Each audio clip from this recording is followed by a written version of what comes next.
Yo, what's up, guys? It's your boy, Sunny DEElight, back again. I know I've been on hiatus for a while. Just a bunch of bullshit that's been happening. But before I start the video, I just want to say I hope you guys are having an excellent day. And if you are, drop a like, drop a comment, leave that audience interaction on my channel down below. You know I love that, and I always reply to comments. But anyways, I'm back, and I got a brand new series for you beautiful motherfuckers. And I'm going to be covering all the tales and events and tragedies that happened at the homeboy Cody's grandma's house. So if y'all know Cody, he's in a lot of my other stories. Well, this man's grandma, well, her house is a very, very important place. And I'd say the last 3 years of my life. But anyways, this is gonna be one of those way more ambitious and seasonal projects, if you want to say, because this series will last a fucking minute. And when I say a minute, I mean the series will go on for probably like 30 parts. So probably 3 months. If we're being honest, there's a lot of stories that only happened at this house and need to just be bunched into a series. And today I'm going to start off with the very first stem on this tree. The first time I met Cody and his grandma, the Christmas party. Get ready for it. So, guys, this story takes place all the way back in December of 2018, and Cody had posted on his Snapchat one day that he was having a party at his grandma's house, a Christmas party. And he was basically saying, everyone pull up, bring your own beer, bring your own weed. At this point, I had already had Cody added on Snapchat for maybe since the beginning of second semester of our senior year, probably like January or something. But I swipe up and I ask him, I'm like, hey, is it cool if I slide through to your party, bring some bud and smoke? Since, I mean, we always swiped up on each other's stories on Snapchat and talked about chilling and linking and having a smoke sesh, but we never did. And, we just never chilled yet. And honestly, I thought he was going to say no or just be like, nah, bro, I don't really know you well enough. I don't know you like that. But surprisingly, he said yes. And I pull up and I remember this so well because I wore the same fit like 3 times that December. And one of the times I did get arrested in it, which if you want that story, drop a comment. But right now we're telling this story. But I wore some pointy toed brown boots, black jeans, a brown belt, a long sleeve rip and dip alien we out here shirt, and a light blue denim jacket with John Lennon shades. Oh man, I was rocking the shit out of this fit. And I just felt like the boss, the man, straight swag. And I walked up to the door and I was like, oh, hell yeah, bro. I'm finna make the best impression, first impression ever. And Cody opens the door and he's wearing some cargo shorts. And I'm just like, oh, fuck. I wore the wrong fit. But he daps me up and he starts introducing me to everyone. And I'll use nicknames for people, but I'll use real names too. So don't get confused. Oh, and also, just for context, about 2 months prior, I had gotten my first tattoo across my knuckles. Just keep that in mind, just for later on in the story. But I'm at the door. I'm feeling like the man, the boss, straight swag. So I'm walking up to the door. I knock and I'm like, yo, hell yeah. I'm finna make the best impression on this dude. Because I'm swagged out. I got my new tattoo looking fresh. I got my beard going, my long hair, my glasses, everything. Typical high schooler shit, just caring about how you look instead of how you actually, like, are as a person. So, and I remember this next part very clearly. Very, very, very clearly. Cody opens the door, and Cody's in some cargo shorts and like this shirt with no sleeves on it.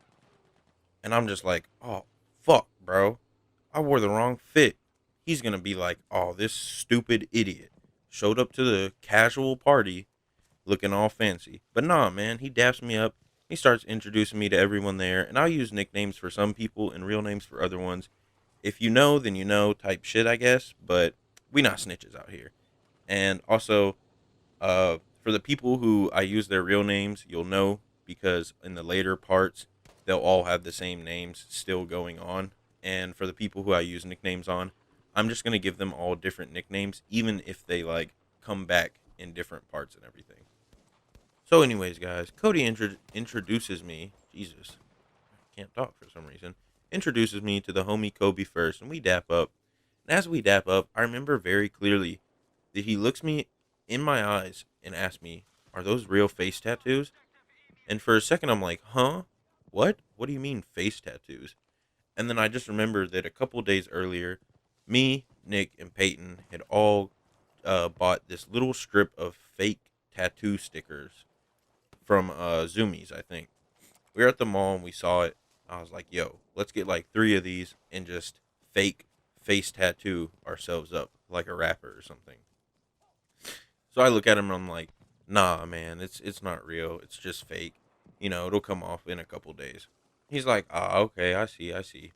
And then I dap up with Cody's one friend, and we'll call him Tony.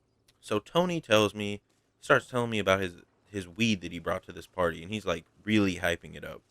Like I've never even seen, those people when you go into like a bar or something and they're trying to sell you their weed or drugs and they're really hyping it up, like kind of like a car salesman, has to hype up used cars and stuff. Those people have nothing on how this man was hyping up his weed.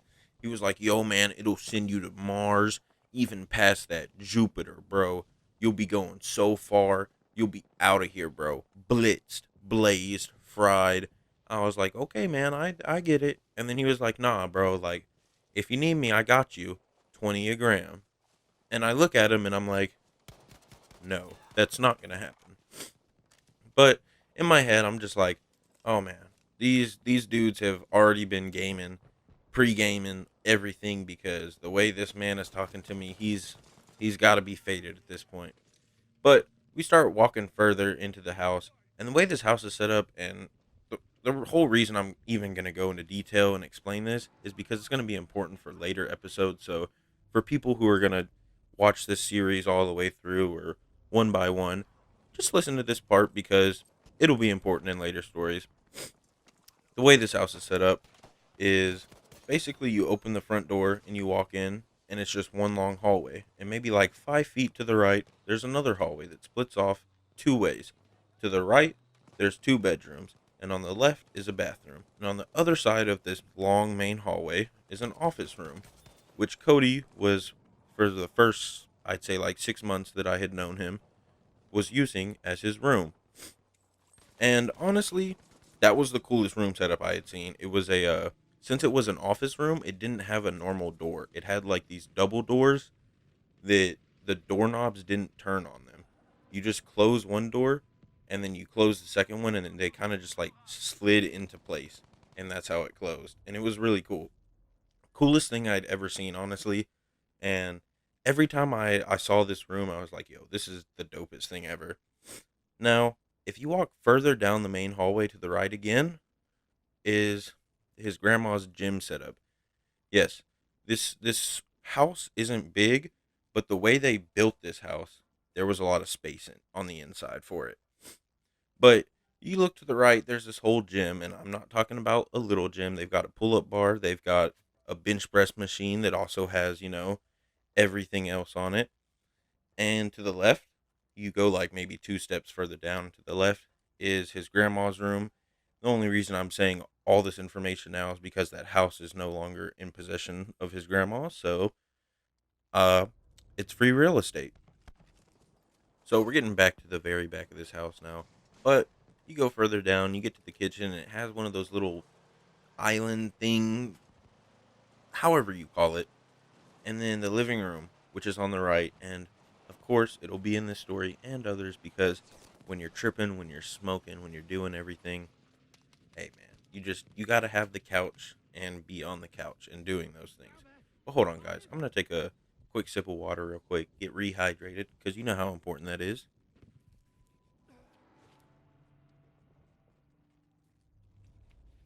Oh my god, that was delicious. My bad, I be getting too excited over water. But anyways, back to the story. We walk into this kitchen and it's a pretty bumping party. Like I wouldn't say it was ass to ass, but it was definitely going to be hard to find a spot to sit down during the session. Basically, what I'm saying is it wasn't like 30 to 50 people there. It was more like 12 to 15 people in this living room slash kitchen. There's already one dude sitting in the back of the kitchen table where all the beer and liquor is. And I could just tell this man was off his rocker, man. He was having a phenomenal time. And when I say that, he sees me and he just throws up the peace sign, basically saying what's up. I throw it back. I can tell he was not going to get up and say anything to me. And as I'm putting down my backpack and talking with Cody, because at this point, Cody was the only person I really knew at this party. I showed Cody. I was like, "Yo, I brought all this weed and everything to match, and I also brought like an extra ounce or so with me, because at this point I was kind of selling. Don't tell anyone that. But anyways, I brought this ounce to sell to his grandma, which is pretty funny just thinking back on it, because I didn't know her, and the first time I said hi to her was to sell this this ounce to her. But anyways, I guess my man's Tony is right there behind us as I'm showing Cody everything in the weed, and he just out of nowhere goes, "Yo, man, if you want some fire, play gas, I got you, man. Come look at this." And brings me over to the side of the living room, and he pulls out his bud like he was telling me about, and it was one of those tubes that you get from the dispos with the little pop cap, like you squeeze on the bottle and the cap pops, and it's just like three little nugs of weed. And I'm kind of looking at him like, "Yo, I'm gonna need more weed than this." And he's like, "This is all I got, man." But he's like, "Yo, I'll do a deal because you know Cody, and that's my dog, so I got you on like 7 for 80." I was like, "What? 7 for 80? There's not even seven there." He was like, "No, it's definitely seven. It breaks up into more than that." And honestly, I don't know how I held in my laughter because I'd been hitting blunts that they had been passing around, and I had a beer at this point.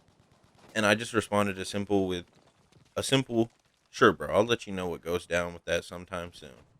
Basically saying, "Yeah, I'm gonna just politely, respectfully decline."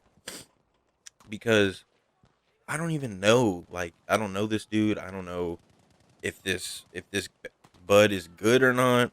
But I'm just like, nah, it's definitely not worth more than 15 a gram. And even then, I never do 15 a gram unless I know it's like moon rocks or something like that. But, I didn't want to be a dick to him and say the perp that he got, because it was good looking weed. It was pretty much all one solid purple. And you could tell that it had trichomes and everything on it. So it wasn't bad weed. It just wasn't phenomenal and extraordinary weed. But anyways, boys, Jesus, I got pretty off track right there. I make my way back to the island in the kitchen, and oh Jesus, Corona. I make my way back to the island in the kitchen because it was the undesignated smoke spot. Like basically, if you wanted to smoke, they had this island with chairs around it, and you would sit in the chair. People would gather around you, and y'all would just start smoking up. But they probably rolled like 10 or more blunts. But there was 10 by the time I sat down right there. So I was like, okay, y'all start sparking up and I'll start rolling up, because these blunts were pretty good, honestly. I'm looking at these blunts, admiring them, because your boy wanted to see the craftsmanship of these blunts. And I will say, they were not bad blunts. They were good. Very good. Sunny Delight approved. These blunts were, you know, I know they were rolling blunts, but you know how when you see a picture of a joint, it's like small, small, small, and then it starts getting fat? These were how these blunts were rolled. So I was really appreciating it, especially with this beer and weed already going through my system. I was just looking at this, I was looking at this weed like that one picture of SpongeBob and Squidward when they're looking down and they're just like, ah, because I was just like, yo, these are some pretty beautiful blunts. And this is when I kind of just started learning how to roll. So my blunts, on the other hand, had like elbows, and I had to do surgery on it and save its life. They were looking like doo doo. But these blunts that they rolled, which I think Cody told me he rolled pretty much all the blunts there, they were just phenomenal. Yo, shout out to Cody, by the way. His blunts always come through. Like, I've gotten pretty much on par with him, but still, I will always let him roll over me because his blunts just always hit the spot. And I know he's gonna be watching this, so hey, I love you, homie, because we homosexual. But anyways, guys, I think that's gonna be it for part one. And part two, we're gonna be talking about how this party just went horribly, horribly downhill. And if you want that, drop a like, drop a comment, say part two, can't wait. Drop that. And if you have any questions, also drop that in the comments as well. I will be doing a Q&A on next Saturday. So drop questions on all these videos that I'm going to be dropping.